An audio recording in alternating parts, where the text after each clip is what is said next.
This pregnant teenager is found alive after vanishing for 2 months. Her disappearance triggered an Amber Alert, and the man she was last seen with was seen outside her house on this doorbell video.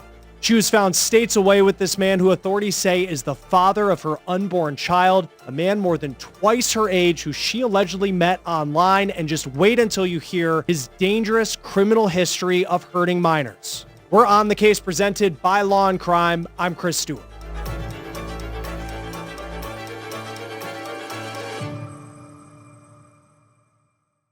We often hear about the threats that children could face when they go online, and this is a case that allegedly shows the reality of the alleged predators that are on the internet. This is Sophia Franklin. She went missing on February 3rd. She was 16 years old at the time. She's now 17. Her family lives in Beaver Dam, Wisconsin. It's in the southern part of the state, about an hour's drive from Milwaukee. And before we get into how Sophia ended up outside Omaha, Nebraska, where authorities found her last week, let's break down how we got to this point. Here are some pictures of Sophia that her family put out when she went missing through the police. They put it out to the media. They say she has a lot of the qualities that you would expect from someone who is in that part of life. She's smart, she's tenacious, hardworking, and generous. She also loves music.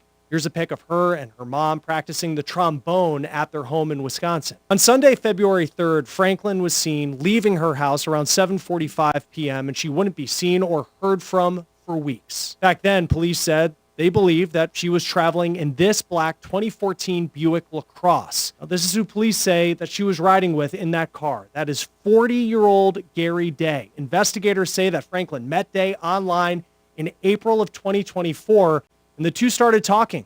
Day is believed to be the father of Sophia's unborn child. This was allegedly not the first time that Sophia left home to go be with this man. Day lives in Lonoke County, Arkansas, which is about a 10-hour drive from Beaver Dam, Wisconsin. Police say 3 months after Day and Franklin started talking online, the 40-year-old man drove to Wisconsin and picked up Franklin, the 16-year-old girl, and brought her back to Arkansas. Sophia's parents said that they thought their daughter was actually living with friends in Wisconsin for months during that time that Sophia was actually living with Day, allegedly in Arkansas. In December, deputies with the Lonoke County Sheriff's Office in Arkansas went to Day's house and found Franklin to be living with him. The teen was then brought back to Wisconsin.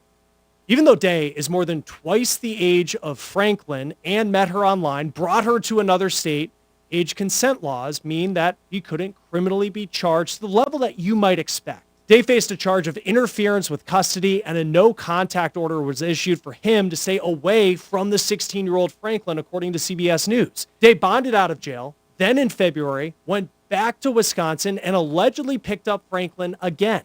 We looked into Day's criminal history, and it is a history that includes convictions for harming minors. Less than a year before he allegedly met Franklin online, Day's then wife called police, accusing him of harming their 4-year-old child. In the documents we found, Day admits that he, quote, lost it and grabbed the boy when he climbed on an entertainment center in their home, leaving bruises on the boy's arms. Police said throughout the interview with that young boy that he said that his dad gets mad and would turn into, quote, the Hulk, and said this case wasn't the first time that Day had heard him. We also found court records from 2019 that showed Day was arrested when that same boy was just 4 months old, after the boy was taken to the hospital with a broken femur. A doctor noted that the infant had injuries to his face and his ears that could only be explained with blunt force trauma. Day was arrested and charged and convicted of endangering the welfare of a child. He didn't serve prison time, though. He was given 72 months probation, which is 6 years. It was a probation visit in Arkansas in December of last year that deputies realized that Franklin was living with Day, and she was brought back to her home state of Wisconsin. Sophia's parents said they tried to restrict internet access, but their daughter still was able to find a way to get online and talk to the 40-year-old Day. This is a Law & Crime legal alert. Did you know that children are being diagnosed with serious conditions like type 2 diabetes and non-alcoholic fatty liver disease, and research is potentially linking ultra-processed foods to these outcomes? Morgan & Morgan is stepping in to fight to hold food companies accountable with decades of experience fighting large corporations they're ready to stand up for families who deserve justice. So if your child under 21 has been diagnosed with type 2 diabetes or fatty liver disease, visit www.forthepeople.com/food, or you can scan the QR code on your screen to learn more. When Sophia went missing in February, authorities had a pretty good idea of who she was with because of this. This is video of Day outside of Franklin's home. The Beaver Dam Police Department put it out to the public when she went missing. Police issued a nationwide Amber Alert for Sophia Franklin. That Amber Alert was active for 2 months until this past week, just outside of Omaha, Nebraska in Sarpy County. Police say a woman at a truck stop noticed the pregnant teenager and a man, and she just found that suspicious. And she eventually went up to them, started talking, and after things just didn't add up, she called 911. Police arrested Day, and Franklin's parents tell the Milwaukee Journal-Sentinel that her father was heading to Nebraska to pick her up. She is now 5 months pregnant, and she just turned 17 years old. Here's video per KETV in Nebraska of Day making a court appearance in Nebraska. In that state, Day is facing 2 misdemeanor charges, one for false reporting and another for contributing to the delinquency of a minor. Day is facing more serious charges in Wisconsin and Arkansas. Both states are trying to get him back there through extradition, but he is reportedly fighting that. In Wisconsin, Day is facing 4 felony charges related to the Franklin case, 2 counts of abduction of a child and 2 counts of child enticement. In Arkansas, he's still on parole for that 2019 child abuse conviction, and he's facing charges related to the 2023 incident involving that same child. Now, this story is raising a lot of concern for parents when it comes to who your kids could be trying to talk to online.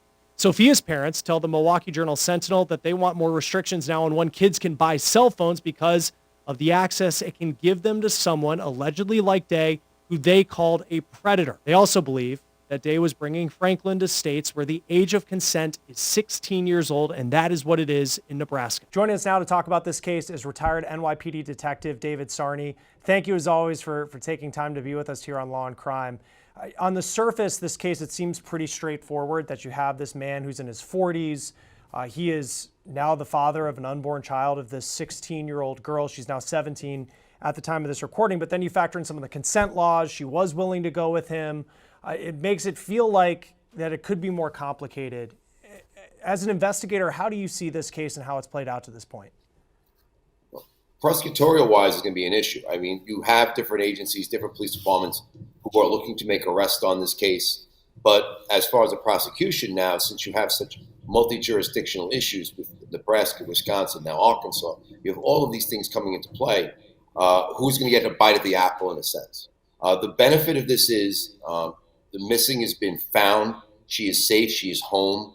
The perpetrator involved is in custody. That's a positive.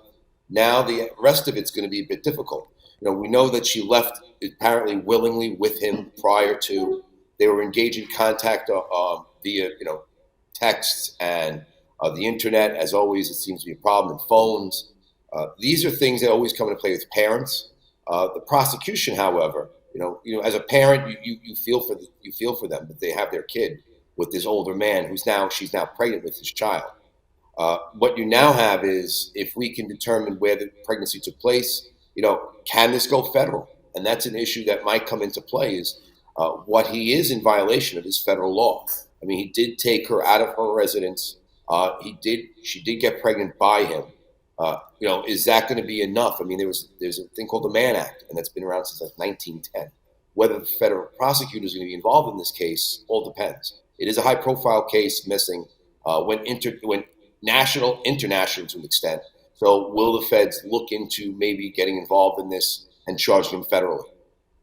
Yeah, and he was also on probation at the time for a case where he was convicted of hurting what was his 4-week-old son. At the time. He was sentenced to 6 years probation in that case. He violates that probation. Not only that, he goes and has a relationship with this young girl, Sophia Franklin.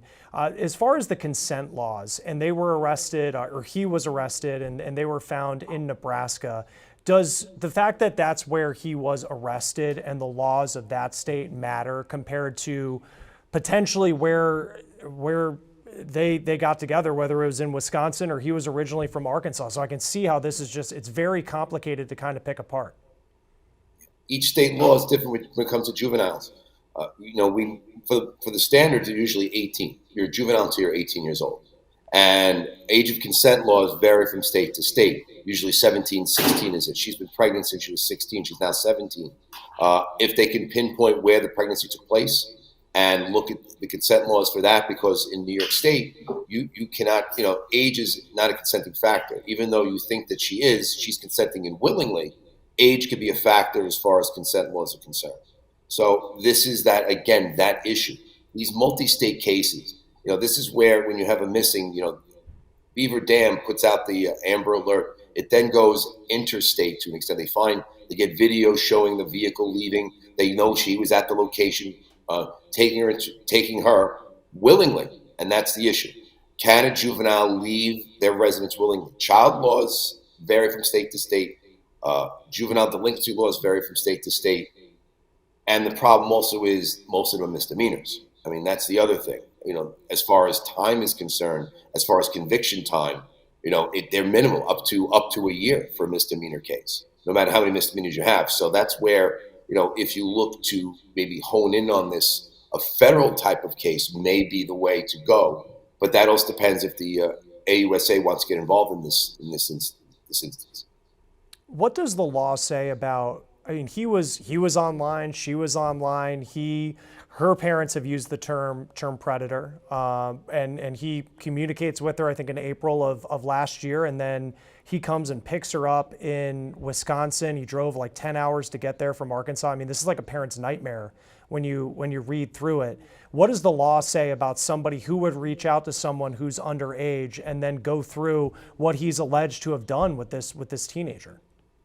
Well, there's the issue, and there's no consummation of a sense at the time, even though you're talking to somebody and they are underage, and he knew she was underage. That's nothing. That's not prosecutable. What is prosecutable is the fact that he went from his residence interstate to pick her up and then move her. But again, you are ruled by what the state laws entail. And that's why when it comes to federal jurisdiction, that's where the issue comes to play.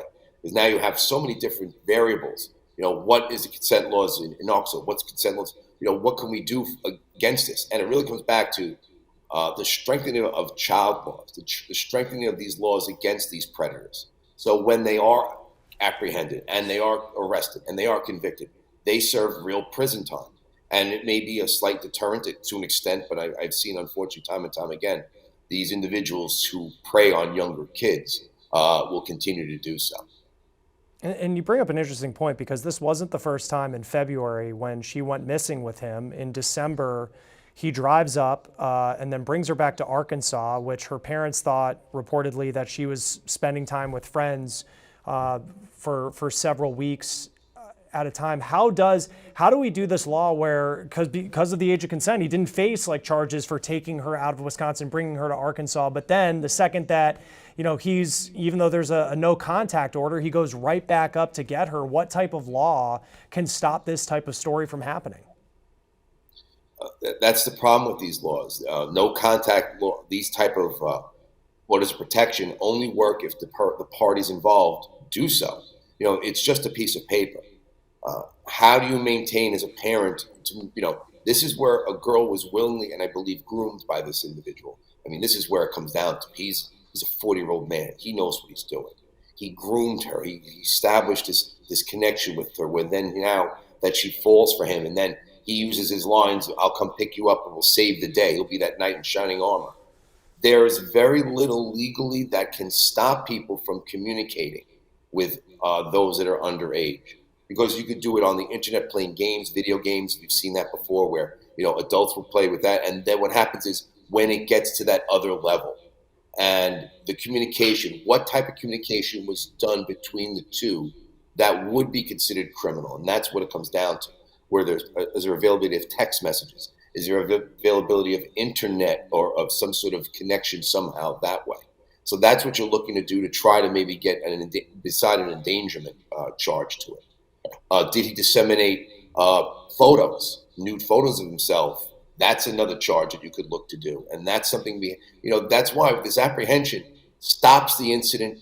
It gets the girl back to her family, gets him off the streets. But now the prosecution aspect to it. Now you have to look at what avenues and angles you could do to raise the charges or raise the bar in a sense when you look to try it. And I think about just for parents now. I have young kids, and my parents didn't have to necessarily deal with the type of threat that the internet poses that that parents now have to. How has the legal system changed? The laws that have been put in place, has the legal system kept up with the threat that it appears that predators are posing online? Where then you have a case like what we're talking about here out of Wisconsin, Arkansas, and Nebraska. If you talk about dissemination of child sex images and things like that, yes. Dissemination of pornographic materials via the internet, yes. They've actually sped that up, and they stepped that game up a bit. But here again, you're dealing with a willing, compliant person at the age of 16 who is taken from her residence out of state to another residence where they do have sex, and she gets pregnant. And she never looked to leave. She was in contact with her parents the whole time, and they thought she was okay. That's hard to believe, and parents can only do so much. How much helicoptering are you going to do for your kid? What it comes down to, a lot of this comes to education, information to kids, to be more wary of people that you meet online, because this could have gotten far, far worse. This was a connection, in a sense, a love internet connection of a person who's way older than he should be with this child. Now you're dealing with these dynamics all the time. This is, people get catfished on these things. You have romance scams, all these things come into play. But when it comes to kids, the laws have to be maybe elevated to felonies and classified as such, as opposed to just misdemeanor, reckless endangerment, child enticement. Maybe we have to look to increase the penalty for people who are involved in these type of cases. It just shows, this story is just so shocking. Have you seen anything like this? How common are cases like this? Not necessarily in places like Wisconsin, but where you worked in New York. They're all too common. We've had people run away with boyfriends or girlfriends that they think that they know the age differences vary, and they're kids. And these are things that happen. How much control, and I know the parents looking to control the internet a bit, and you can do certain things with computers and certain things with phones, maybe more parental guidance or parental involvement with the phones, and blocking them and giving them, we used to punish my son. We'd give him a flip phone as a way of, when he didn't do what he was doing his assignments, give him a flip phone. We've given kids 7, 8, 9 years old access to this social media, and the access to internet games, and predators know that, and they prey upon that. And it's kind of educate. You have to really inform your kids. The person on the other end isn't looking out in your best interest. You don't know who it is. And the fortunate thing, and there's no real fortunate aspect, is she could have been sex trafficked. I mean, these are things that happen with children all the time, is they meet up with somebody and they get trafficked by another group because they met person A introduces person B, and they've moved them out of state. Now there's no connection. This was almost a voluntarily move by the victim and the perpetrator. We have to look to try to eliminate it as best as possible. It's scary. I mean, I think as a parent, that's what this story, what really just stood out to me was how one thing led to another. Even though we really do have a happy ending in some ways, that she is safe and the baby is safe because he has a violent criminal record of abusing children. There's a conviction, and he's still facing charges allegedly for abusing that same child who's 4 years old in Arkansas. Her parents have talked about restrictions needing to be put on when a child might be able to buy a phone. And that's a big debate in every household, is when does a kid get a phone, the access it can have to an internet. Is setting laws perhaps the answer to this, to put in more restrictions where a kid who's 12 years old shouldn't have access to the internet the way that somebody who's a mature 18 plus can? You're talking about parental guidance and parental responsibility. And can you legislate that? At certain points you can, but that's up to the parent to make that decision. I mean, we didn't give our son a smartphone for years, until he was like in his teens. Some of these people, are giving 8, 9 years old access to their own phone, and that's a problem. So can you legislate that? I grew up as a kid in the streets, in a sense. And we knew what was right and wrong. And are they being taught right and wrong? Not just by the parents, not just by the guidance and responsibilities, but are the schools also really pushing into the fact where we've got to teach these kids life skills about who to avoid, who to watch out for? We don't do that, I don't think. Or at least I haven't seen it as through the high school level. When I was going to high school and teaching high school, we didn't have to. But now I think it's something to look toward helping kids learn how to navigate the internet and navigate the bad people. We learned that when we were kids in the street. But now the street is now worldwide, international, global. So they don't know who's getting in touch with them. You remember like stranger danger, and now it's just so many more levels now when you think online. Yeah, my first cell phone, I was a senior in high school. It was like a Nokia block. You could play like Snake on it, and that was about it. And now, the iPhone just opens you up to an entire world where cases like this can happen, iPhone, Android, whatever it may be. For Sophia Franklin moving forward, she's been reunited with her parents, but you look at the facts of this case, and she was willing to go with the man who is now a suspect, not just once, but twice. She lived with them. She may not understand why he's being charged. What does the path forward look like for her in understanding this situation? And I just think of, is it a therapy type approach that she needs to be taking? I mean, it's just understanding that what happened in the eyes of the law is wrong. Yeah, she was estranged from her family, which is one issue and the reason why she kind of gravitated to this groomer in a sense. It's got to be a joint effort, and realize this: we've when we were kids and we had a boyfriend or girlfriend that we wanted to meet up with, and our parents said no, we found ways to get around it, and that's an issue, and that's maybe a way you have to get a group therapy. In other words, getting the family to sit down and talk this out, and realize what was missing that caused her to leave with this stranger. And then not only that, stay with him willingly, because they were together for months, for months before and months after. No one said anything. No one thought anything of it. And there's another thing about society, letting things go, the Kitty Genovese concept back in New York. It's not my business. I don't get involved. But someone did get involved. Someone saw something unusual and they made the phone call. And it seems to be the way a lot of things come into play. Police can do only so much. Legislation can only do so much. But really, families have to find a way to talk, and communication is the key any time when these things happen. You're dealing with a girl who's been impregnated by them. Now, the family's going to have to look every day when she gives birth. The person there is the perpetrator. It's that child is half him, and how do you get past that? I don't know, because it seems that the family is, they're devastated by this. And not only that, now what do you do with Sophia? And now the birth certificate comes into play. Did you keep him off the birth certificate? Because now he's a family member in a sense. He is the father of the child. If they'll determine the test, she's saying it is. But these are dynamics that really have to be honed in by intense therapy, intense family counseling. And it's going to take time for them to heal on all ends of this. It's a complicated story to say the least. Obviously, great news that she's safe, but there's certainly a road ahead for her and that family. Former NYPD Detective David Sarney, always great to have you on Law and Crime. Thanks for joining us and helping us break this down. Yes, thank you for having me. Stay safe. As far as what could happen to Franklin's child, she is 5 months pregnant. Her parents tell the newspaper that it will be up to their daughter on whether she wants to keep that child and raise it or put it up for adoption. For On the Case presented by Law and Crime, I'm Chris Stewart. We'll see you next time.